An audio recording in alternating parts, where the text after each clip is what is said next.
Hello ਬੱਚੋ ਬੇਟੇ ਕੱਲ ਆਪਾਂ ਹਾਈਡਰਾਈਡਸ ਪੜ੍ਹ ਰਹੇ ਸੀ। ਆਪਾਂ ਕਿਹਾ ਸੀ ਕਿ ਹਾਈਡਰਾਈਡਸ ਹੈ ਜਿਹੜੇ ਤਿੰਨ ਤਰ੍ਹਾਂ ਦੇ ਹੁੰਦੇ ਆ। ਆਇਨਿਕ ਜਿਹੜੇ ਕਿ ਮੈਟਲਸ ਦੇ ਨਾਲ ਹਾਈਡਰੋਜਨ ਬਣਾਉਂਦੀ ਹੈ, ਜਿਹਦੇ ਐਸ ਬਲੌਕ ਦੇ ਐਲੀਮੈਂਟਸ ਬਣਾਉਣਗੇ। ਦੂਸਰਾ ਆਪਾਂ ਕੀਤਾ ਸੀ ਕੋਵੈਲੈਂਟ ਹਾਈਡਰਾਈਡਸ ਜਿਹੜੇ ਕਿ ਪੀ ਬਲੌਕ ਦੇ ਐਲੀਮੈਂਟਸ ਜਾਂ ਕਹਿ ਲਓ ਨਾਨ ਮੈਟਲਸ ਜ਼ਿਆਦਾ ਜਿਹੜੇ ਬਣਾਉਂਦੇ ਆ, ਉਹ ਕੋਵੈਲੈਂਟ ਜਿਹੜੇ ਹਾਈਡਰਾਈਡਸ ਹੁੰਦੇ ਆ। ਤਾਂ ਜਿਹੜੇ ਕੋਵੈਲੈਂਟ ਹਾਈਡਰਾਈਡਸ ਹੁੰਦੇ ਆ ਬੇਟੇ, ਉਹ ਆਪਾਂ ਫਰਦਰ ਕਿਹਾ ਸੀ ਕਿ ਤਿੰਨ ਤਰ੍ਹਾਂ ਦੇ ਹੁੰਦੇ ਆ। ਇੱਕ ਹੁੰਦੇ ਆ ਇਲੈਕਟ੍ਰੋਨ ਡੈਫੀਸ਼ੀਐਂਟ, ਜਦੋਂ ਕਿ ਲਿਊਇਸ ਸਟਰਕਚਰ ਬਣਾਉਂਦੇ ਆ ਤਾਂ ਉਹਨਾਂ ਦੇ ਵਿੱਚ ਇਲੈਕਟ੍ਰੋਨ ਦੀ ਕਮੀ ਹੁੰਦੀ ਆ ਆਕਟੇਟ ਕੰਪਲੀਟ ਕਰਨ ਤੇ, ਠੀਕ ਹੈ, ਜਿਹੜਾ ਆਕਟੇਟ ਕੰਪਲੀਟ ਨਹੀਂ ਹੁੰਦਾ ਉਹਨਾਂ ਦਾ। ਦੂਸਰੇ ਆਪਾਂ ਕੀਤੇ ਸੀ ਇਲੈਕਟ੍ਰੋਨ ਪ੍ਰੀਸਾਈਜ਼, ਜਿਹਦੇ ਵਿੱਚ ਇਲੈਕਟ੍ਰੋਨ ਪੂਰੇ ਹੁੰਦੇ ਆ ਜਦੋਂ ਬੌਂਡਿੰਗ ਹੁੰਦੀ ਹੈ। ਤੀਸਰਾ ਸੀ ਇਲੈਕਟ੍ਰੋਨ ਰਿਚ, ਜਿਹੜੇ ਕਿ ਬੌਂਡਿੰਗ ਤੋਂ ਬਾਅਦ ਉਹਨਾਂ ਕੋਲੇ ਫालतू ਇਲੈਕਟ੍ਰੋਨ ਬਚ ਜਾਂਦੇ ਆ, ਜਿਨ੍ਹਾਂ ਨੂੰ ਅਸੀਂ ਲੋਨ ਪੇਅਰ ਆਫ ਇਲੈਕਟ੍ਰੋਨਸ ਕਹਿ ਦਿੰਦੇ ਆ। ਤਾਂ ਤੀਸਰੀ ਟਾਈਪ ਦੇ ਜਿਹੜੇ ਮੇਨ ਆਪਾਂ ਹਾਈਡਰਾਈਡਸ ਕੀਤੇ ਸੀ ਉਹ ਸੀ ਮੈਟੈਲਿਕ ਹਾਈਡਰਾਈਡਸ, ਜਿਹੜੇ ਕਿ ਡੀ ਐਂਡ ਐਫ ਬਲੌਕ ਦੇ ਐਲੀਮੈਂਟਸ ਬਣਾਉਂਦੇ ਆ, ਠੀਕ ਹੈ। ਜਿਵੇਂ ਆਇਨਿਕ ਜਿਹੜੇ ਹਾਈਡਰਾਈਡਸ ਸੀਗੇ ਉਹ ਸੀਗੇ ਸਟੋਕਿਓਮੈਟ੍ਰਿਕ ਨੇਚਰ ਦੇ, ਤੇ ਜਿਹੜੇ ਮੈਟੈਲਿਕ ਹਾਈਡਰਾਈਡਸ ਹੁੰਦੇ ਆ ਉਹ ਨਾਨ ਸਟੋਕਿਓਮੈਟ੍ਰਿਕ ਨੇਚਰ ਦੇ ਹੁੰਦੇ ਆ, ਠੀਕ ਹੈ। ਅੱਜ ਆਪਾਂ ਪੜ੍ਹਦੇ ਹਾਂ ਬੇਟੇ ਵਾਟਰ। ਇਹ ਵੀ ਹਾਈਡਰਾਈਡ ਹੈ, ਇਹ ਆਕਸੀਜਨ ਦਾ, ਠੀਕ ਹੈ, ਜਿਹਨੂੰ ਆਪਾਂ ਵਾਟਰ ਕਹਿੰਦੇ ਆ, H2O। Water covers nearly 3/4 of the Earth's surface in the form of snow over mountains, as liquid in rivers, lakes, oceans। ਮਤਲਬ ਪਾਣੀ ਹੈ ਜਿਹੜਾ ਬੇਟੇ ਹਰੇਕ ਥਾਂ ਤੇ ਹੈ। ਅਰਥ ਦਾ ਇਹ 3/4 ਪਾਰਟ ਹੈ ਜਿਹੜਾ ਉਹ ਕਵਰ ਕਰਦਾ ਹੈ। ਸਭ ਤੋਂ ਵੱਧ ਪਾਰਟ ਕਿੱਥੇ ਹੈ ਬੇਟੇ ਵਾਟਰ ਦਾ? ਓਸ਼ਨ ਦੇ ਵਿੱਚ ਸਭ ਤੋਂ ਜ਼ਿਆਦਾ ਇਹਦੀ ਅਮਾਊਂਟ ਹੈ ਜਿਹੜੀ ਉਹ ਬੇਟੇ ਡਿਸਟ੍ਰੀਬਿਊਸ਼ਨ ਹੈ, ਕਹਿ ਲਓ ਜੇ ਡਿਸਟ੍ਰੀਬਿਊਸ਼ਨ ਹੈ ਉਹ ਮਤਲਬ ਯੂਨੀਫਾਰਮ ਨਹੀਂ ਹੈਗੀ, ਕਿਸੇ ਥਾਵਾਂ ਤੇ ਜ਼ਿਆਦਾ ਹੁੰਦਾ, ਕਿਸੇ ਓਸ਼ਨਸ ਦੇ ਵਿੱਚ ਸਭ ਤੋਂ ਜ਼ਿਆਦਾ ਹੈ। ਹੁਣ ਜੇ ਆਪਾਂ ਕਹੀਏ ਕਿ ਸਾਡੀ ਜਿਹੜੀ ਲਾਈਫ ਹੈ, ਹਿਊਮਨ ਲਾਈਫ, ਉਹਦੇ ਲਈ ਆਕਸੀਜਨ ਤੋਂ ਬਾਅਦ ਪਾਣੀ ਹੈ ਜਿਹੜਾ ਉਹ ਸਭ ਤੋਂ ਜ਼ਿਆਦਾ ਇੰਪੋਰਟੈਂਟ ਹੈ। ਬਟ ਆਪਾਂ ਖਾਏ ਪੀਏ ਬਿਨਾਂ 2-3 ਦਿਨ ਤੱਕ ਰਹਿ ਸਕਦੇ ਹਾਂ, ਪਰ ਪਾਣੀ ਬਿਨਾਂ ਨਹੀਂ ਰਹਿ ਸਕਦੇ, ਠੀਕ ਹੈ। Next to oxygen, water is the most important for human life. Human body has about 65%, ਮਤਲਬ ਤਕਰੀਬਨ 65% ਜਿਹੜਾ ਵਾਟਰ ਹੈ, ਸਾਡੀ ਹਿਊਮਨ ਬੋਡੀ ਜਿਹੜੀ ਵਾਟਰ ਤੋਂ ਬਣੀ ਹੋਈ ਹੈ। ਤਾਂ ਵਾਟਰ ਇਜ਼ ਐਨ ਐਕਸੀਲੈਂਟ ਸੋਲਵੈਂਟ। ਪਾਣੀ ਹੈ ਜਿਹੜਾ ਇੱਕ ਬਹੁਤ ਵਧੀਆ ਸੋਲਵੈਂਟ ਹੈ। ਕਿਉਂਕਿ ਇਹਦੇ ਵਿੱਚ ਮੈਕਸਿਮਮ ਸਬਸਟੈਂਸਿਸ ਹੈ ਜਿਹੜੀਆਂ ਉਹ ਭੁੱਲ ਜਾਂਦੀਆਂ, ਤਾਂ ਇਸ ਕਰਕੇ ਇਹਨੂੰ ਅਸੀਂ ਬਹੁਤ ਵਧੀਆ ਸੋਲਵੈਂਟ ਹੈ ਉਹ ਮੰਨਦੇ ਹਾਂ। ਸਭ ਤੋਂ ਪਹਿਲਾਂ ਆਪਾਂ ਕਰਦੇ ਹਾਂ ਬੇਟੇ ਸਟਰਕਚਰ ਆਫ ਵਾਟਰ। ਪਾਣੀ ਦਾ ਸਟਰਕਚਰ ਕੀ ਹੈ ਆਪਾਂ ਪਹਿਲਾਂ ਪਿਛਲੇ ਚੈਪਟਰ ਦੇ ਵਿੱਚ ਪੜ੍ਹਿਆ ਹੋਇਆ ਬੇਟੇ, ਕੈਮੀਕਲ ਬੌਂਡਿੰਗ, ਜਿਹਦੇ ਵਿੱਚ ਆਪਾਂ ਜਦੋਂ ਇਰੈਗੂਲਰ ਜਿਓਮੈਟਰੀਜ਼ ਕਰ ਰਹੇ ਸੀ ਤਾਂ ਉਦੋਂ ਆਪਾਂ ਇਹਦੀ ਸਟਰਕਚਰ ਕੀਤੀ ਸੀ, ਜਿੱਥੇ ਟੈਟਰਾਹੈਡਰਲ ਸਟਰਕਚਰ ਕਰ ਰਹੇ ਸੀ ਆਪਾਂ, ਠੀਕ ਹੈ, ਇਰੈਗੂਲਰ ਜਿਓਮੈਟਰੀ ਦੇ ਵਿੱਚ। In the gas phase water is a bent molecule, ਇੱਕ ਬੈਂਟ ਮੋਲੀਕਿਊਲ ਹੈ। The structure of H2O molecule is expected to be tetrahedral. ਇਹਦਾ ਜਿਹੜਾ ਸਟਰਕਚਰ ਹੈ ਉਹ ਕੀ ਹੋਣਾ ਚਾਹੀਦਾ ਬੇਟੇ? ਟੈਟਰਾਹੈਡਰਲ। ਕਿਉਂਕਿ ਆਪਾਂ ਕਿਵੇਂ ਜਿਹੜੀ ਹਾਈਬ੍ਰਿਡਾਈਜੇਸ਼ਨ ਕਿਵੇਂ ਕੱਢਦੇ ਹਾਂ ਆਪਾਂ? ਆਕਸੀਜਨ ਦੇ ਵੈਲੈਂਸ ਸ਼ੈਲ 'ਚ ਕਿੰਨੇ ਇਲੈਕਟ੍ਰੋਨ ਹੈ? 6 ਇਲੈਕਟ੍ਰੋਨਸ। ਇਹਦੇ ਨਾਲ ਸਪੀਸ਼ੀਜ਼ ਅਟੈਚਡ ਕਿੰਨੀ ਹੈ ਬੇਟੇ? 2। ਤਾਂ ਕਿੰਨੇ ਬਣ ਗਏ ਟੋਟਲ ਇਲੈਕਟ੍ਰੋਨਸ? 8। ਜੇ ਆਪਾਂ ਪੇਅਰਸ ਬਣਾਉਣੇ ਹੋਣ ਤਾਂ ਕਿੰਨੇ ਬਣਾ ਲਾਂਗੇ? 2 ਨਾਲ ਡਿਵਾਈਡ ਕਰ ਦਾਂਗੇ ਤਾਂ ਕਿੰਨੇ ਪੇਅਰਸ ਬਣ ਜਾਣੇ ਆ? 4। ਤਾਂ ਜਦੋਂ ਤੁਹਾਡੇ ਕੋਲੇ 4 ਪੇਅਰਸ ਆਉਂਦੇ ਹੁੰਦੇ ਆ ਬੇਟੇ, ਤਾਂ ਤੁਹਾਨੂੰ ਮੈਂ ਕਿਹਾ ਸੀ ਕਿ ਯਾਦ ਰੱਖਣਾ ਕਿ 4 ਪੇਅਰਸ ਆਪਣੇ ਆਪ ਨੂੰ ਕਿਵੇਂ ਅਰੇਂਜ ਕਰਨਗੇ? ਇੱਕ ਟੈਟਰਾਹੈਡਰਨ ਦੀ ਸ਼ੇਪ ਦੇ ਵਿੱਚ।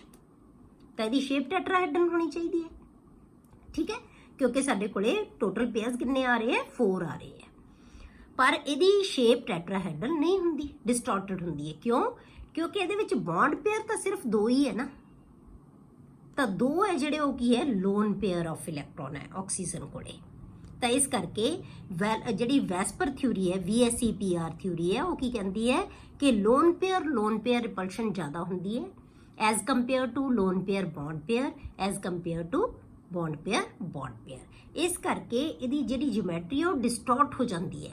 ਤਾਂ ਸਿਰਫ ਜਿਹੜੇ ਬੌਂਡ ਪੇਅਰ ਹੈ ਸ਼ੇਪ ਦੇ ਵਿੱਚ ਉਹੀ ਪਾਰਟਿਸਿਪੇਟ ਕਰਦੇ ਆ, ਤਾਂ ਜਿਹੜੇ ਲੋਨ ਪੇਅਰ ਹੈ, ਠੀਕ ਹੈ, ਜਿਹੜੇ ਲੋਨ ਪੇਅਰ ਹੈ ਉਹ ਕੀ ਹੈ? ਐਜ਼ ਇਟ ਇਜ਼ ਰਹਿ ਜਾਂਦੇ ਆ। ਇਹ ਜਿਹੜਾ ਤਾਂ ਬੌਂਡ ਬਣਾ ਰਹੇ ਹੈ, ਇਹ ਤਾਂ ਕੀ ਹੈ? ਡਾਇਰੈਕਸ਼ਨਲ ਹੋ ਗਿਆ। ਕਿ ਬੌਂਡ ਹੈ ਉਸੇ ਪਾਸੇ ਨੂੰ ਬਣੇਗਾ, ਉੱਥੇ ਉਸੇ ਥਾਂ 'ਚ ਰਹਿਣਾ ਹੈ ਇਸ ਪੇਅਰ ਆਫ ਇਲੈਕਟ੍ਰੋਨ ਨੇ, ਤਾਂ ਜਿੱਥੇ ਬੌਂਡ ਬਣ ਰਿਹਾ ਹੈ ਇਹ ਵੀ ਇਸੇ ਥਾਂ 'ਚ ਰਹੇਗਾ। ਪਰ ਜਿਹੜਾ ਲੋਨ ਪੇਅਰ ਹੈ ਨਾ, ਇਹ ਡਿਫਿਊਜ਼ਡ ਫਾਰਮ ਦੇ ਵਿੱਚ ਫੈਲਿਆ ਹੋਇਆ, ਇਹ ਤਾਂ ਪੇਅਰ ਹੈ, ਤਾਂ ਨੇੜੇ ਹੈ ਕਾਰਬਨ ਦੇ, ਜਦੋਂ ਨੇੜੇ ਹੈ ਸੌਰੀ ਆਕਸੀਜਨ ਦੇ, ਇਹ ਨੇੜੇ ਹੈ ਪੇਅਰ, ਤਾਂ ਇਹ ਕੀ ਹੈ ਇੱਕ ਦੂਜੇ ਨੂੰ ਰਿਪੈਲ ਕਰਨਗੇ। ਜਦੋਂ ਰਿਪੈਲ ਕਰਨਗੇ ਤਾਂ ਇਹ ਬੌਂਡ ਐਂਗਲ ਇਹਨਾਂ ਦਾ ਘਟਾ ਦਿੰਦੇ ਆ, ਤੇ ਇੱਥੇ ਬੌਂਡ ਐਂਗਲ ਘਟ ਜਾਂਦਾ ਹੈ।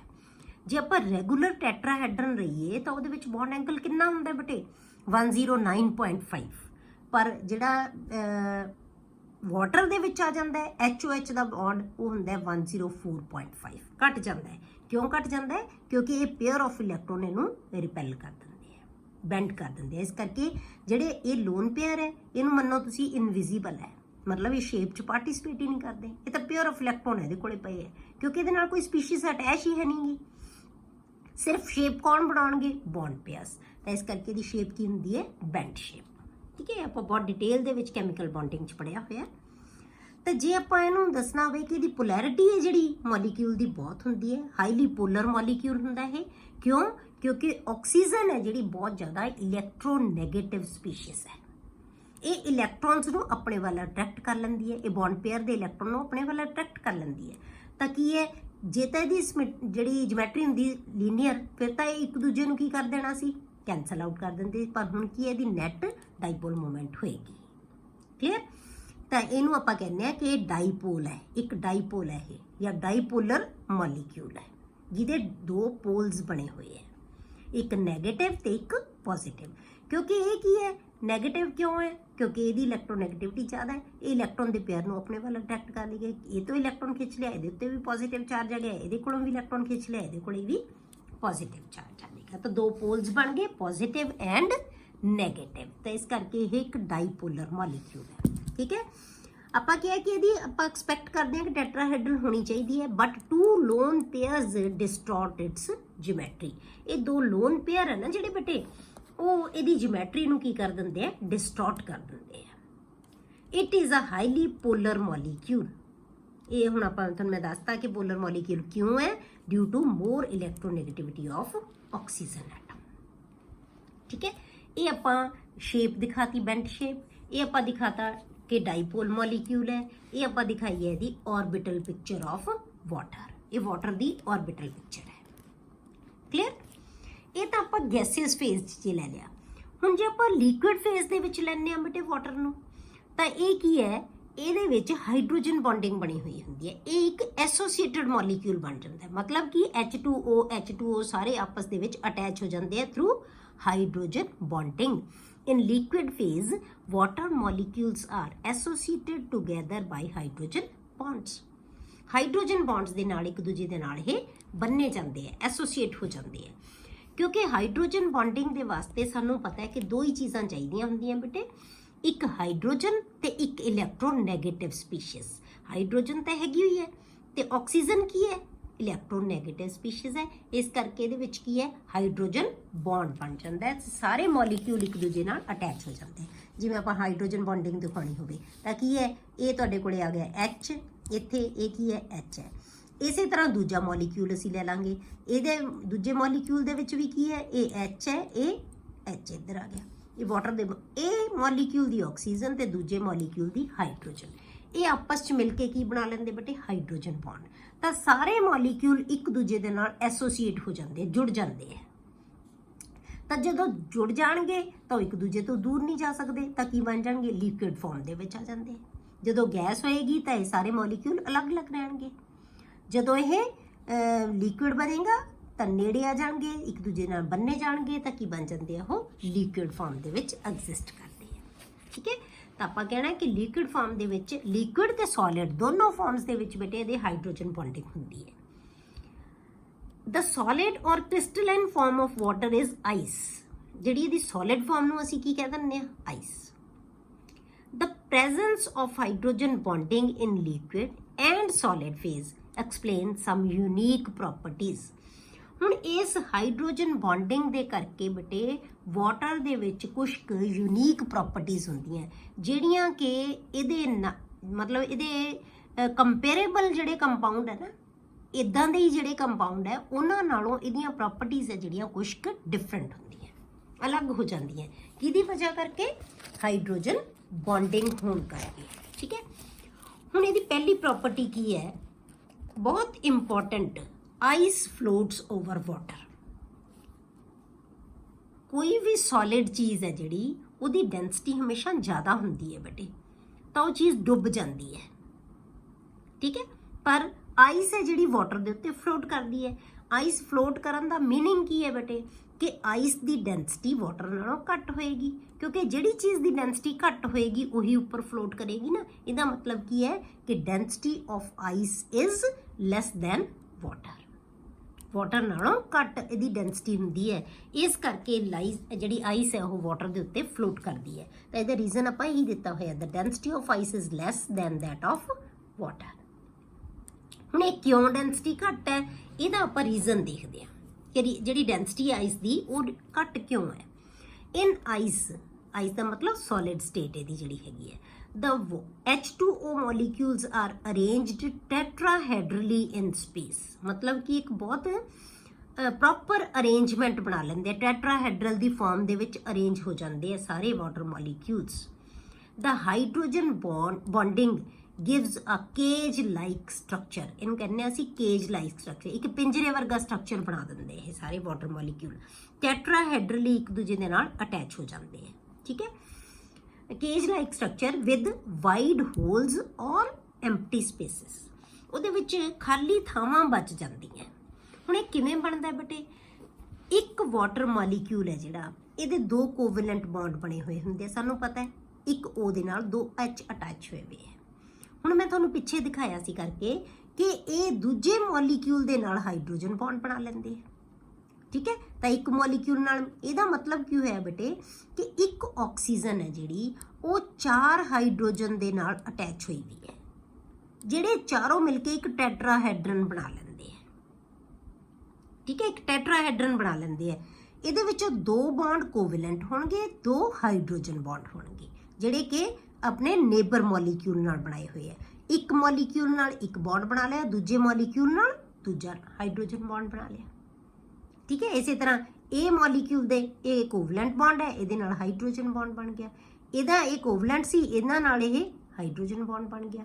मतलब कि हरेक ऑक्सीजन दे 4 बॉन्ड है, 2 कोवलेंट है ते 2 हाइड्रोजन बॉन्ड्स है। तो इस तरह नाल ये एक जिहड़ी टेट्राहेड्रल अरेंजमेंट बन गया, हरेक टेट्राहेड्रन बनया होया है ऑक्सीजन दे दुआले। ठीक है, तो ये बेटे ये फर्क की है कि जो हम कोवलेंट बॉन्ड है, ये बॉन्ड लेंथ तो शॉर्ट है, स्ट्रोंग बॉन्ड है, ये कंपैरेटिवली हाइड्रोजन बॉन्ड है जो वीक है, ये थोड़ी ये लेंथ की होएगी, ज़्यादा होएगी, इन्ना नेड़े नहीं होणगे जिन्ना नेड़े एक कोवलेंट बॉन्ड नाल बने हुए हैं। तो इस करके ये विचकार एम्प्टी स्पेस बच जाती है, इत्थे एम्प्टी स्पेस आ गई जो टेट्राहेड्रन बनाया इन्होंने। हुण ये स्पेस आउण नाल की हो गया बेटे, ये फैल गया, वाटर मॉलिक्यूल्स की हो गए फैल गए।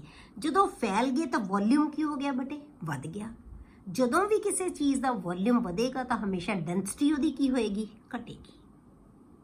ठीक है, जे डेंसिटी जे वॉल्यूम घटेगा तो डेंसिटी बढ़ेगी, जे वॉल्यूम बढ़ेगा तो डेंसिटी घटेगी, क्योंकि मास पर यूनिट वॉल्यूम नूं असीं की कहने आ, डेंसिटी। ठीक है, एक गिवन मास किन्ने वॉल्यूम दे विच हैगा उहनूं असीं उहदी डेंसिटी कहने आ। जे उही मास फैल गया तो वॉल्यूम की हो गया, वध गया, तो डेंसिटी घट जाएगी, क्योंकि आप लिख दे कि density is equal to mass upon volume. Volume ये इनवर्सली प्रोपोर्शनल है, तो मास की है डायरैक्टली प्रोपोर्शनल है। तो आप वॉल्यूम बढ़ा रहे हैं, वॉल्यूम बढ़न नाल डेंसिटी घटेगी, तो यदा मतलब वॉल्यूम बढ़ गया, फैल गया है, तो फैलन नाल डेंसिटी घट जाएगी। इस करके वाटर के कंपैरेटिवली यदी डेंसिटी जी घट जाती है, घटन करके इसका वॉल्यूम है जोड़ा वध जाता है, तो इस करके ये फ्लोट करता है पानी के उत्ते, आइस है जी फ्लोट करती है। ठीक है, इनू असी केज लाइक स्ट्रक्चर कहते हैं, ओपन केज लाइक स्ट्रक्चर, जिहदे विच एम्प्टी स्पेसिस होंदियां, जिहदे करके दी डेंसिटी डिक्रीज हो जाती है, तो यह फ्लोट करता है। हुण आपां इहदा रीजन लिखिया होया देख लो तुसीं, एज आइस मेल्ट्स। हुण जदों आइस आपां ये किवें कह सकते हैं कि वाटर नालों घट गई डेंसिटी, इसका रीजन दसते हैं आप, as ice melts to form water. हुण जदों आपां इहनूं आइस नूं मेल्ट करांगे, आपां फ्रिज चों आइस बाहर कढती, ਉਹ ਜਦੋਂ ਮੈਲਟ ਹੋਏਗੀ ਤਾਂ ਉਦੋਂ ਕੀ ਹੈ ਬੇਟੇ, ਆਪਾਂ ਮੈਲਟ ਕਦੋਂ ਹੋਏਗੀ, ਜੇ ਆਪਾਂ એનર્ਜੀ ਵਧਾਵਾਂਗੇ, ਮਤਲਬ ਕਿ ਇਹ ਫ੍ਰਿਜ ਤੋਂ ਬਾਹਰ ਕੱਢਾਂਗੇ ਤਾਂ ਹੀ ਆਈਸ ਮੈਲਟ ਹੋਏਗੀ ਨਾ। ਇਹਦਾ ਮਤਲਬ ਅਸੀਂ ਉਹਨੂੰ ਹੀਟ ਦੇ ਰਹੇ ਹਾਂ, ਟੈਂਪਰੇਚਰ ਵਧਾ ਰਹੇ ਹਾਂ ਉਹਦਾ।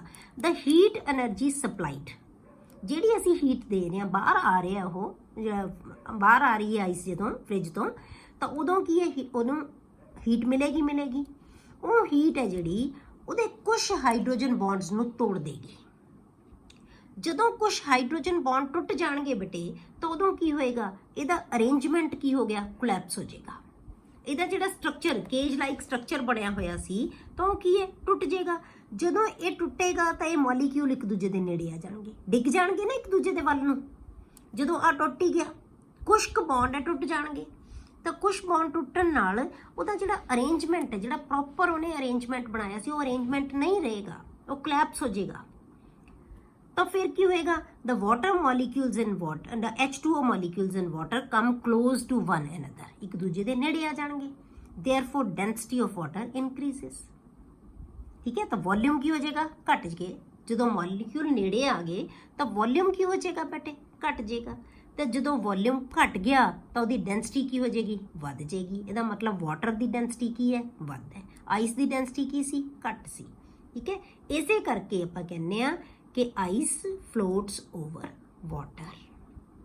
ਸਮਝ ਆ ਗਈ ਇਸ ਚੀਜ਼ ਦੀ। ਤੁਸੀਂ ਦੇਖਿਆ ਵੀ ਹੋਣਾ ਬੇਟੇ ਕਿ ਜਦੋਂ ਆਪਾਂ ਫ੍ਰਿਜ ਦੇ ਵਿੱਚ ਕੋਈ ਚੀਜ਼ ਰੱਖਦੇ ਆ ਤਾਂ ਜਿਹੜੇ ਵੀ ਬਰਤਨ ਦੇ ਵਿੱਚ ਆਪਾਂ ਆਈਸ ਬਣਾਉਣ ਵਾਸਤੇ ਰੱਖਦੇ ਆ ਉਹਦੇ ਵਿੱਚ ਤਾਂ ਉਹ ਹਮੇਸ਼ਾ ਫੈਲ ਜਾਂਦੀ ਹੈ। ਜੇ ਆਪਾਂ ਕਈ ਵਾਰੀ ਬੋਟਲ ਰੱਖ ਦਿੰਦੇ ਆ ਪਾਣੀ ਵਾਲੀ, ਆਪਾਂ ਭੁੱਲ ਜਾਂਦੇ ਰੱਖ ਕੇ, ਤਾਂ ਬੋਟਲ ਹੈ ਜਿਹੜੀ ਕੀ ਹੈ, ਉਹ ਪਾਣੀ ਬੋਟਲ ਨੂੰ ਵਿੰਗਾ ਟਿੰਗਾ ਕਰ ਦਿੰਦਾ। ਕਿਉਂ? ਕਿਉਂਕਿ ਫੈਲਣ ਦੀ ਕੋਸ਼ਿਸ਼ ਕਰਦਾ ਹੈ, ਉਹਨੇ 'ਚ ਪੂਰਾ ਨਹੀਂ ਆਉਂਦਾ। ਇਸੇ ਆਪਾਂ ਕਈ ਵਾਰੀ ਕਹਿੰਦੇ ਆ ਕਿ ਬਹੁਤ ਜ਼ਿਆਦਾ ਠੰਡੀਆਂ ਥਾਵਾਂ ਹੁੰਦੀਆਂ ਬੇਟੇ ਜਿੱਥੇ, ਉੱਥੇ ਕਈ ਵਾਰੀ ਕੀ ਹੁੰਦਾ ਹੈ ਕਿ ਬਹੁਤ ਜ਼ਿਆਦਾ ਸਰਦੀ ਦੇ ਵਿੱਚ ਜਿਹੜੀਆਂ ਵਾਟਰ ਪਾਈਪਸ ਹੈ ਨਾ, ਉਹ ਬਸਟ ਹੋ ਜਾਂਦੀਆਂ। ਉਹ ਕਿਉਂ ਹੋ ਜਾਂਦੀਆਂ? ਕਿਉਂਕਿ ਜਦੋਂ ਪਾਣੀ ਜੰਮਦਾ ਹੈ ਉਦੋਂ ਉਹ ਕੀ ਹੋ ਜਾਂਦਾ ਹੈ, ਫੈਲ ਜਾਂਦਾ, ਉਦੋਂ ਫੈਲਦਾ ਹੈ। ਜਦੋਂ ਫੈਲੇਗਾ ਤਾਂ ਵੋਲਿਊਮ ਵਧੇਗਾ, ਡੈਂਸਿਟੀ ਘਟੇਗੀ। ਇਸੇ ਕਰਕੇ ਜਿਹੜਾ ਆਈਸ ਹੈ ਉਹ ਪਾਣੀ ਦੇ ਉੱਪਰ ਫਲੋਟ ਕਰਦੀ ਹੈ। ਠੀਕ ਹੈ, ਦੂਜੀ ਪ੍ਰੋਪਰਟੀ ਕੀ ਹੈ ਬੇਟੇ, ਇਹ ਵੀ ਬਹੁਤ ਇੰਪੋਰਟੈਂਟ ਹੈ। Water has maximum density at 4 degree Celsius. ਕਿ ਪਾਣੀ ਦੀ ਮੈਕਸਿਮਮ ਡੈਂਸਿਟੀ ਹੈ ਨਾ ਜਿਹੜੀ, ਉਹ 4 ਡਿਗਰੀ ਸੈਲਸੀਅਸ ਤੇ ਹੁੰਦੀ ਹੈ ਜ਼ਿਆਦਾ। ਮੈਕਸਿਮਮ ਡੈਂਸਿਟੀ ਆਪਾਂ ਕਹਿ ਲਓ, ਜੇ 4 ਡਿਗਰੀ ਤੋਂ ਘਟਾਵਾਂਗੇ ਤਾਂ ਡੈਂਸਿਟੀ ਘਟ ਜਾਏਗੀ, ਜੇ ਆਪਾਂ 4 ਡਿਗਰੀ ਤੋਂ ਵਧਾਵਾਂਗੇ ਤਾਂ ਵੀ ਡੈਂਸਿਟੀ ਘਟ ਜਾਏਗੀ। ਤਾਂ ਦੋਨੋਂ ਫਾਰਮ ਦੇ ਵਿੱਚ ਡੈਂਸਿਟੀ ਘਟੇਗੀ। ਮੈਕਸਿਮਮ ਕਿੱਥੇ ਹੁੰਦੀ ਹੈ, 4 ਡਿਗਰੀ ਸੈਲਸੀਅਸ ਦੇ ਉੱਤੇ। ਠੀਕ ਹੈ, ਹੁਣ ਇਹ ਕਿਵੇਂ ਆਪਾਂ ਪੜਾਂਗੇ, ਐਟ 273 ਕੈਲਵਿਨ। 273 ਦਾ ਮਤਲਬ ਬੇਟੇ 0 ਡਿਗਰੀ, ਕਿਉਂਕਿ ਡਿਗਰੀ ਨੂੰ ਆਪਾਂ ਜਦੋਂ ਕੈਲਵਿਨ, ਆਪਾਂ ਕੈਮਿਸਟਰੀ ਦੇ ਵਿੱਚ ਹਮੇਸ਼ਾ ਟੈਂਪਰੇਚਰ ਕੈਲਵਿਨ 'ਚ ਹੀ ਲੈਂਦੇ ਆ, ਤਾਂ ਡਿਗਰੀ ਨੂੰ ਜਦੋਂ ਅਸੀਂ ਕੈਲਵਿਨ 'ਚ ਕਨਵਰਟ ਕਰ ਦਿੰਦੇ ਆ, ਇਹ ਆਪਾਂ ਪਹਿਲੇ ਚੈਪਟਰ ਦੇ ਵਿੱਚ ਮੈਂ ਤੁਹਾਨੂੰ ਸਿਖਾਇਆ ਸੀ ਕਿ ਡਿਗਰੀ ਨੂੰ ਕੈਲਵਿਨ 'ਚ ਕਿਵੇਂ ਕੀਤਾ ਜਾਂਦਾ ਹੈ। ਆਪਾਂ 273 ਉਹਦੇ ਵਿੱਚ ਐਡ ਕਰ ਦਿੰਦੇ ਆ ਤਾਂ ਉਹ ਕੀ ਬਣ ਜਾਂਦਾ ਹੈ, ਕੈਲਵਿਨ ਟੈਂਪਰੇਚਰ ਬਣ ਜਾਂਦਾ ਹੈ। 273 ਦਾ ਮਤਲਬ ਹੁੰਦਾ ਹੈ 0 ਡਿਗਰੀ ਸੈਲਸੀਅਸ ਟੈਂਪਰੇਚਰ।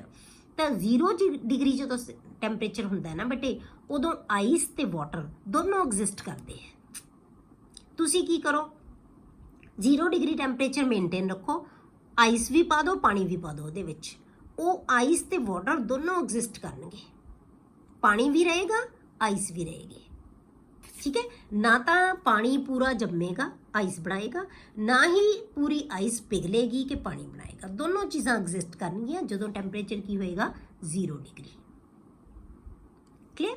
ਹੁਣ ਆਪਾਂ ਕੀ ਕਰਦੇ ਹਾਂ ਬੇਟੇ, ਜਿਵੇਂ ਜਿਵੇਂ ਆਪਾਂ ਟੈਂਪਰੇਚਰ ਨੂੰ ਵਧਾਉਂਦੇ ਆ, ਐਜ਼ ਦ ਟੈਂਪਰੇਚਰ ਇਜ਼ ਇਨਕਰੀਜ਼ਡ, ਅਸੀਂ ਟੈਂਪਰੇਚਰ ਵਧਾਤਾ ਤਾਂ ਟੈਟਰਾਹੈਡਰਲ ਅਰੇਂਜਮੈਂਟ ਆਪਾਂ ਹੁਣੇ ਦੱਸ ਕੇ ਹਟਿਆ, ਬ੍ਰੇਕ ਹੋਏਗਾ। ਕਿਉਂ? ਕਿਉਂਕਿ ਹਾਈਡਰੋਜਨ ਬੌਂਡਿੰਗ ਉਹਦੇ 'ਚ ਥੋੜੀ ਘਟ ਜਾਏਗੀ, ਹਾਈਡਰੋਜਨ ਬੌਂਡ ਟੁੱਟਣ ਲੱਗ ਜਾਣਗੇ। ਜਿਹੜੀ ਹੀਟ ਹੈ ਉਹ ਕੀ ਕਰੇਗੀ, ਹਾਈਡਰੋਜਨ ਬੌਂਡਿੰਗ ਨੂੰ ਤੋੜ ਦੇਗੀ ਥੋੜੀ ਥੋੜੀ, ਤਾਂ ਫਿਰ ਉਹਦੇ ਨਾਲ ਅਰੇਂਜਮੈਂਟ ਕੀ ਹੋ ਗਿਆ, ਵਿਗੜ ਗਿਆ, ਕੋਲੈਪਸ ਹੋ ਗਿਆ ਉਹਦਾ ਅਰੇਂਜਮੈਂਟ ਜਿਹੜਾ ਬਣਿਆ ਹੋਇਆ ਸੀ ਉਹਦਾ। ਉਹ ਅਰੇਂਜ ਹੋਣ ਨਾਲ ਕੀ ਹੋਏਗਾ, ਦੇਅਰਫੋਰ ਡੈਂਸਿਟੀ ਆਫ ਵਾਟਰ ਇਨਕਰੀਜ਼ਸ। ਉਹੀ ਚੀਜ਼ ਹੁਣ ਦੱਸੀ ਆਪਾਂ, ਡੈਂਸਿਟੀ ਵੱਧ ਗਈ। ਠੀਕ ਹੈ, ਡੈਂਸਿਟੀ ਵੱਧ ਗਈ। ਕਦੋਂ ਤੱਕ ਵਧੇਗੀ ਇਹ ਦੇਖਣਾ ਹੁਣ ਆਪਾਂ। 0 ਤੋਂ ਆਪਾਂ ਵਧਾਉਣ ਲੱਗ ਪਏ ਟੈਂਪਰੇਚਰ ਤਾਂ ਡੈਂਸਿਟੀ ਵਧੀ ਜਾਏਗੀ, ਪਰ ਕਦੋਂ ਤੱਕ ਵਧੇਗੀ ਹੁਣ ਆਪਾਂ ਇਹ ਚੀਜ਼ ਦੇਖਣੀ ਹੈ। But increase in temperature also increases the average kinetic energy of water molecules। ਪਰ ਜਿਵੇਂ ਜਿਵੇਂ ਅਸੀਂ એનર્ਜੀ ਵਧਾਉਂਦੇ ਜਾਵਾਂਗੇ ਬੇਟੇ, ਉਹਦੇ ਨਾਲ ਨਾਲ ਜਿਹੜੀ ਕਾਇਨੈਟਿਕ એનર્ਜੀ ਹੈ ਵਾਟਰ ਮੋਲੀਕਿਊਲਸ ਦੀ ਉਹ ਵੀ ਤਾਂ ਵਧੇਗੀ ਨਾ, ਉਹਨਾਂ ਨੂੰ ਵੀ ਤਾਂ એનર્ਜੀ ਮਿਲ ਰਹੀ ਹੈ, ਤਾਂ ਵਾਟਰ ਮੋਲੀਕਿਊਲਸ ਮੂਵ ਵੀ ਕਰਨਗੇ। ਕੱਲੀ ਹਾਈਡਰੋਜਨ ਬੌਂਡਿੰਗ ਨਹੀਂ ਟੁੱਟਣੀ, ਉਹਨਾਂ ਦੀ ਕਾਇਨੈਟਿਕ એનર્ਜੀ ਹੈ ਜਿਹੜੀ ਉਹ ਵੀ ਵਧੇਗੀ। ਠੀਕ ਹੈ, ਤਾਂ ਇਹਦਾ ਮਤਲਬ ਕਾਇਨੈਟਿਕ એનર્ਜੀ ਦਾ ਮਤਲਬ ਕੀ ਹੈ ਬੇਟੇ ਕਿ ਮੋਲੀਕਿਊਲਸ ਮੂਵ ਕਰਨਗੇ। ਮੂਵ ਦਾ ਮਤਲਬ ਵੈਪਰਸ ਦੇ ਵਿੱਚ ਕਨਵਰਟ ਹੋਣ ਲੱਗ ਜਾਣਗੇ, ਤਾਂ ਕਾਇਨੈਟਿਕ એનર્ਜੀ ਮਿਲਣ ਨਾਲ ਮੋਲੀਕਿਊਲ ਇੱਕ ਦੂਜੇ ਤੋਂ ਦੂਰ ਜਾਣ ਦੀ ਕੋਸ਼ਿਸ਼ ਕਰਨਗੇ, due to which the volume increases. ਤਾਂ ਹੁਣ ਦੋ ਆਪੋਜ਼ਿਟ ਚੀਜ਼ਾਂ ਹੋ ਗਈਆਂ, ਇੱਕ ਤਾਂ ਹਾਈਡਰੋਜਨ ਬੌਂਡ ਟੁੱਟਣ ਨਾਲ ਵਾਟਰ ਮੋਲੀਕਿਊਲ ਇੱਕ ਦੂਜੇ ਦੇ ਨੇੜੇ ਹੋ ਗਏ, ਕਿਉਂਕਿ ਉਹਦਾ ਜਿਹੜਾ ਅਰੇਂਜਮੈਂਟ ਬਣਿਆ ਹੋਇਆ ਸੀ ਕੇਜ ਲਾਈਕ ਸਟਰਕਚਰ ਟੁੱਟ ਗਿਆ, ਕੇਜ ਟੁੱਟ ਗਿਆ। ਕੇਜ ਟੁੱਟ ਗਿਆ ਤਾਂ ਵਾਟਰ ਮੋਲੀਕਿਊਲ ਇੱਕ ਦੂਜੇ ਦੇ ਨੇੜੇ ਆਉਣਗੇ, ਨੇੜੇ ਆਉਣ ਨਾਲ ਵੋਲਿਊਮ ਹੈ ਜਿਹੜਾ ਉਹ ਡਿਕਰੀਜ਼ ਹੋਏਗਾ, ਡੈਂਸਿਟੀ ਵਧੇਗੀ। ਠੀਕ ਹੈ, ਬਟ ਨਾਲ ਦੀ ਨਾਲ ਕਾਇਨੈਟਿਕ એનર્ਜੀ ਵੀ ਵਧੇਗੀ ਮੋਲੀਕਿਊਲਸ ਦੀ, ਜਿਹਦੇ ਨਾਲ ਵੋਲਿਊਮ ਇਨਕਰੀਜ਼ ਹੋਏਗਾ। ਹੁਣ ਇਹ ਜਿਹੜਾ ਇਨਕਰੀਜ਼ਡ ਵੋਲਿਊਮ ਹੈ ਨਾ, ਜਿਹੜਾ ਜਾਂ ਕਹਿ ਲਓ ਕਾਇਨੈਟਿਕ એનર્ਜੀ ਵੱਧਦੀ ਹੈ ਮੋਲੀਕਿਊਲਸ ਦੀ, ਇਹ ਇਫੈਕਟ ਹੈ ਜਿਹੜਾ ਇਹ 4 ਡਿਗਰੀ ਤੱਕ ਬੇਟੇ ਨੈਗਲੀਜੀਬਲ ਹੁੰਦਾ ਹੈ। ਨੈਗਲੀਜੀਬਲ ਦਾ ਮਤਲਬ ਨਾ ਮਾਤਰ, ਕਿ ਜਿਹੜੀ ਹੀਟ ਅਸੀਂ ਦੇ ਰਹੇ ਹਾਂ, ਠੀਕ ਹੈ, ਆਈਸ ਨੂੰ ਪਿਘਲਾਉਣ ਵਾਸਤੇ, ਉਹਦੇ ਵਿੱਚੋਂ ਜਿਹੜੀ 4 ਡਿਗਰੀ ਤੱਕ ਜਦੋਂ ਅਸੀਂ ਪਹੁੰਚਾਂਗੇ ਉਦੋਂ ਜਿੰਨਾ ਟੈਂਪਰੇਚਰ ਉਹਨੂੰ ਮਿਲੇਗਾ ਉਹ ਸਿਰਫ ਹਾਈਡਰੋਜਨ ਬੌਂਡ ਨੂੰ ਬ੍ਰੇਕ ਕਰਨ ਲਈ ਜ਼ਿਆਦਾ ਯੂਜ਼ ਹੋਏਗਾ, ਕਾਇਨੈਟਿਕ એનર્ਜੀ ਜ਼ਿਆਦਾ ਮੋਲੀਕਿਊਲਸ ਦੀ ਨਹੀਂ ਵਧੇਗੀ। ਠੀਕ ਹੈ, ਨੈਗਲੀਜੀਬਲ ਇਫੈਕਟ ਹੁੰਦਾ ਹੈ 4 ਡਿਗਰੀ ਤੱਕ, ਪਰ ਜਦੋਂ ਅਸੀਂ 4 ਡਿਗਰੀ ਤੋਂ ਟੈਂਪਰੇਚਰ ਨੂੰ ਵਧਾਵਾਂਗੇ ਤਾਂ ਉਦੋਂ ਫਿਰ ਵਾਟਰ ਦੀ ਡੈਂਸਿਟੀ ਹੈ ਜਿਹੜੀ ਉਹ ਘਟਣੀ ਸ਼ੁਰੂ ਹੋ ਜਾਏਗੀ। Then decreases after this temperature. Thus up to 4 degrees Celsius the density of water increases। 4 degree ਤੱਕ ਡੈਂਸਿਟੀ ਇਨਕਰੀਜ਼ ਹੁੰਦੀ ਹੈ, ਕਿਉਂਕਿ ਹਾਈਡਰੋਜਨ ਬੌਂਡਿੰਗ ਟੁੱਟਦੀ ਜਾਏਗੀ, ਮੋਲੀਕਿਊਲਸ ਨੇੜੇ ਆਉਂਦੇ ਜਾਣ। ਮਤਲਬ ਐਂ ਕਹਿ ਲਓ ਹਾਈਡਰੋਜਨ ਬੌਂਡਿੰਗ ਨਹੀਂ ਪੂਰੀ ਟੁੱਟੇਗੀ, ਵਾਟਰ ਦੇ ਵਿੱਚ ਵੀ ਹਾਈਡਰੋਜਨ ਬੌਂਡਿੰਗ ਹੁੰਦੀ ਹੈ, ਕੇਜ ਲਾਈਕ ਸਟਰਕਚਰ ਟੁੱਟ ਜਾਏਗਾ, ਇਹ ਕਹਿ ਲਓ ਜਿਹੜਾ ਉਹਦਾ ਪ੍ਰੋਪਰ ਅਰੇਂਜਮੈਂਟ ਸੀਗਾ ਉਹ ਟੁੱਟ ਜਾਏਗਾ। ਉਹ ਟੁੱਟਣ ਨਾਲ ਮੋਲੀਕਿਊਲ ਨੇੜੇ ਆ ਜਾਣਗੇ ਤੇ ਡੈਂਸਿਟੀ ਵੱਧਦੀ ਜਾਏਗੀ। ਬਟ ਜਦੋਂ ਅਸੀਂ 4 ਡਿਗਰੀ ਤੋਂ ਟੈਂਪਰੇਚਰ ਵਧਾਤਾ ਤਾਂ ਡੈਂਸਿਟੀ ਡਿਕਰੀਜ਼ ਹੋਣ ਲੱਗ ਜਾਂਦੀ ਹੈ। ਠੀਕ ਹੈ, ਡਿਕਰੀਜ਼ਸ ਆਫਟਰ ਦਿਸ ਟੈਂਪਰੇਚਰ। ਹੁਣ ਆਪਾਂ ਕੀ ਕਹਿ ਸਕਦੇ ਹਾਂ ਬੇਟੇ, ਇਨ other words water has maximum density and minimum volume at 4 degree. ਪਰ 4 ਡਿਗਰੀ ਤੋਂ ਅਸੀਂ ਟੈਂਪਰੇਚਰ ਵਧਾਵਾਂਗੇ ਤਾਂ ਡੈਂਸਿਟੀ ਹੈ ਜਿਹੜੀ ਉਹ ਘਟਣ ਲੱਗ ਜਾਏਗੀ, ਵੋਲਿਊਮ ਵਧਣ ਲੱਗ ਜਾਏਗਾ। ਤਾਂ ਮਿਨੀਮਮ ਵੋਲਿਊਮ ਤੇ ਮੈਕਸਿਮਮ ਡੈਂਸਿਟੀ ਕਿੱਥੇ ਹੁੰਦੀ ਹੈ? 4 ਡਿਗਰੀ ਤੱਕ। ਕਲੀਅਰ ਹੋ ਗਿਆ? ਇੱਕ ਕੁਐਸਚਨ ਦੇ ਫਾਰਮ ਦੇ ਵਿੱਚ ਤੁਹਾਨੂੰ ਆ ਸਕਦੇ ਹੈ ਕਿ why ice floats over water, why water has maximum density at 4 degree Celsius. ਠੀਕ ਹੈ, ਜਾਂ ਇੱਕ ਨੰਬਰ 'ਚ ਵੀ ਪੁੱਛਿਆ ਜਾ ਸਕਦਾ ਹੈ ਕਿ ਵਾਟਰ ਦੀ ਮੈਕਸਿਮਮ ਡੈਂਸਿਟੀ ਹੈ ਜਿਹੜੀ ਕਿੰਨੇ ਟੈਂਪਰੇਚਰ ਤੇ ਹੁੰਦੀ ਹੈ। ਕਲੀਅਰ? ਤਾਂ ਇਹ ਚੀਜ਼ਾਂ ਤੁਹਾਨੂੰ ਪਤਾ ਹੋਣੀਆਂ ਚਾਹੀਦੀਆਂ ਬੇਟੇ। ਠੀਕ ਹੈ, ਅਗਲਾ ਜਿਹੜਾ ਹੈਗਾ ਇਸੇ ਪ੍ਰੋਪਰਟੀ ਨੂੰ ਆਪਾਂ ਜਿਹੜਾ ਕਿ 4 ਡਿਗਰੀ ਤੱਕ ਇਹਦੀ ਜਿਹੜੀ ਡੈਂਸਿਟੀ ਹੈ ਜ਼ਿਆਦਾ ਹੁੰਦੀ ਹੈ, ਇਹਨੂੰ ਆਪਾਂ ਕਿਵੇਂ ਯੂਜ਼ ਕਰਦੇ ਹਾਂ? This property of water is extremely useful for the animals living under water. ਜਿਹੜੇ ਐਨੀਮਲਸ ਪਾਣੀ ਦੇ ਵਿੱਚ ਰਹਿੰਦੇ ਆ ਨਾ ਬੇਟੇ, ਪਾਣੀ ਦੇ ਅੰਦਰ ਰਹਿੰਦੇ ਆ, ਉਹਨਾਂ ਵਾਸਤੇ ਇਹ ਪ੍ਰੋਪਰਟੀ ਬਹੁਤ ਯੂਜ਼ਫੁਲ ਹੁੰਦੀ ਹੈ। ਇਹ ਕਿਉਂ ਹੁੰਦੀ ਹੈ ਬੇਟੇ? ਕਿਉਂਕਿ ਜਦੋਂ ਬਹੁਤ ਜ਼ਿਆਦਾ ਠੰਡ ਹੁੰਦੀ ਹੈ, ਠੀਕ ਹੈ, ਬਹੁਤ ਜ਼ਿਆਦਾ ਜਿਹੜੀ ਸਵੀਅਰ ਕੋਲਡ ਹੁੰਦੀ ਹੈ, ਜਦੋਂ ਉਦੋਂ ਕੀ ਹੁੰਦਾ ਹੈ ਕਿ ਜਿਹੜਾ ਉੱਪਰ ਵਾਲਾ ਪਾਣੀ ਹੈ ਲੇਕਸ ਦੇ ਵਿੱਚ ਜਾਂ ਰਿਵਰਸ ਦੇ ਵਿੱਚ ਜਿੱਥੇ ਵੀ ਹੈ, ਉਹ ਉੱਪਰ ਵਾਲਾ ਜਿਹੜਾ ਪਾਣੀ ਦੀ ਲੇਅਰ ਹੈ ਉਹ ਕੀ ਹੋ ਜਾਏਗੀ ਬੇਟੇ? ਜੰਮ ਜਾਏਗੀ, ਫਰੀਜ਼ ਹੋ ਜਾਏਗੀ, ਬਰਫ਼ ਬਣ ਗਈ। ਤਾਂ ਉਹਦੇ ਟੈਂਪਰੇਚਰ ਘੱਟ, ਪਰ ਜਿਹੜਾ ਉਹਦੇ ਅੰਦਰ ਪਾਣੀ ਹੈ ਨਾ, ਉਹਦੇ ਲਈ ਉਹ ਇੱਕ ਸਰਫੇਸ ਹੈ ਜਿਹੜਾ ਉਹ ਇਨਸੂਲੇਸ਼ਨ ਦਾ ਕੰਮ ਕਰੇਗੀ ਆਈਸ। ਕਿਉਂਕਿ ਆਈਸ ਬਣ ਗਈ, ਇੱਕ ਲੇਅਰ ਤਾਂ ਜੰਮ ਗਈ ਪਾਣੀ ਦੇ ਉੱਤੇ, ਉਹਨੇ ਸਟਰਕਚਰ ਬਣਾ ਲਿਆ ਆਪਣਾ, ਫੈਲ ਗਿਆ, ਉਹਨੇ ਸਾਰਾ ਥਾਂ ਕਵਰ ਕਰ ਲਿਆ। ਪਰ ਜਿਹੜਾ ਉਹਦੇ ਅੰਦਰ ਪਾਣੀ ਹੈ ਨਾ, ਉਹ 4 ਡਿਗਰੀ ਤੱਕ ਸੇਫ ਰਹੇਗਾ, ਉਹਦੇ ਅੰਦਰ ਪਾਣੀ ਹੀ ਰਹੇਗਾ। ਤਾਂ ਉਸ ਟੈਂਪਰੇਚਰ ਦੇ ਉੱਤੇ ਉਹ ਜਿਹੜੇ ਐਨੀਮਲਸ ਹੈ ਉਹ ਆਸਾਨੀ ਨਾਲ ਰਹਿ ਸਕਦੇ ਹੈ। ਠੀਕ ਹੈ, in severe cold the surface of the lake almost freezes. ਜਿਹੜਾ ਲੇਕ ਦਾ ਜਾਂ ਕਿਤੇ ਵੀ ਪਾਣੀ ਹੈ, ਉਹਦਾ ਸਰਫੇਸ ਹੈ ਜਿਹੜਾ ਉਹ ਕੀ ਹੈ? ਬਿਲਕੁਲ ਫਰੀਜ਼ ਹੋ ਜਾਏਗਾ। It provides thermal insulation. ਤਾਂ ਇਨਸੂਲੇਸ਼ਨ ਦਾ ਮਤਲਬ ਕੀ ਹੈ? ਉਹ ਚੀਜ਼, ਇਨਸੂਲੇਸ਼ਨ ਅਸੀਂ ਉਹਨੂੰ ਕਹਿੰਦੇ ਆ ਜਿਹੜੀ ਹੀਟ ਜਿਹੜੀ ਅੰਦਰ ਹੈ ਅੰਦਰ ਰਵੇ, ਬਾਹਰ ਹੈ ਜਿਹੜੀ ਉਹ ਬਾਹਰ ਰਵੇ। ਮਤਲਬ ਹੀਟ ਦਾ ਐਕਸਚੇਂਜ ਨਹੀਂ ਹੁੰਦੀ ਜਿੱਥੇ, ਉਹਨੂੰ ਅਸੀਂ ਥਰਮਲ ਇਨਸੂਲੇਸ਼ਨ ਕਹਿ ਦਿੰਦੇ ਹਾਂ। That is below the surface there is water at a temperature of about 4 degree Celsius. ਉਹਦੇ ਅੰਦਰ ਵਾਟਰ ਹੀ ਰਹੇਗਾ ਕਿਉਂਕਿ ਉਹਨੂੰ ਹੀਟ ਵੀ ਨਹੀਂ ਮਿਲਣੀ, ਉਹਨੂੰ ਟੈਂਪਰੇਚਰ ਘੱਟ ਵੀ ਨਹੀਂ ਮਿਲੇਗਾ ਕਿਉਂਕਿ ਉਹਨੇ ਬਾਹਰਲੇ ਟੈਂਪਰੇਚਰ ਤੋਂ ਉਹਨੂੰ ਸੇਫ ਕਰਤਾ। ਬਾਹਰਲੇ ਟੈਂਪਰੇਚਰ ਨੇ ਉਹ ਸਾਰੇ ਪਾਣੀ ਨੂੰ ਕੀ ਕਰ ਦੇਣਾ ਸੀ, ਜਮਾ ਦੇਣਾ ਸੀ। ਠੀਕ ਹੈ, ਜੇ ਜ਼ਿਆਦਾ ਹੀਟ ਹੋਵੇ ਤਾਂ ਉਹ ਕੀ ਹੈ, ਵੈਪਰਸ ਬਣ ਜਾਣ। ਪਰ ਜਿਹੜੀ ਲੇਅਰ ਬਣ ਗਈ ਨਾ ਆਈਸ ਦੀ ਉਹਦੇ ਉੱਤੇ, ਤਾਂ ਬਾਹਰਲੇ ਘੱਟ ਟੈਂਪਰੇਚਰ ਤੋਂ ਉਸ ਪਾਣੀ ਨੂੰ ਇਸ ਬਰਫ਼ ਦੀ ਲੇਅਰ ਨੇ ਉਹਨੂੰ ਬਚਾਤਾ। ਤਾਂ ਇਸ ਕਰਕੇ the aquatic animals can safely live in water. ਤਾਂ ਇਸ ਕਰਕੇ ਜਿਹੜੇ ਇਕੁਐਟਿਕ ਐਨੀਮਲਸ ਹੈ ਉਹ ਬਹੁਤ ਸੇਫਲੀ ਉਹ ਪਾਣੀ ਦੇ ਵਿੱਚ ਜਿਹੜਾ ਰਹਿ ਸਕਦੇ ਹੈ। ਠੀਕ ਹੈ, ਅੱਗੇ ਬੇਟੇ ਦੀਆਂ ਆਪਾਂ ਪ੍ਰੋਪਰਟੀਜ਼ ਕਰਾਂਗੇ, ਪ੍ਰੋਪਰਟੀਜ਼ ਆਫ ਵਾਟਰ।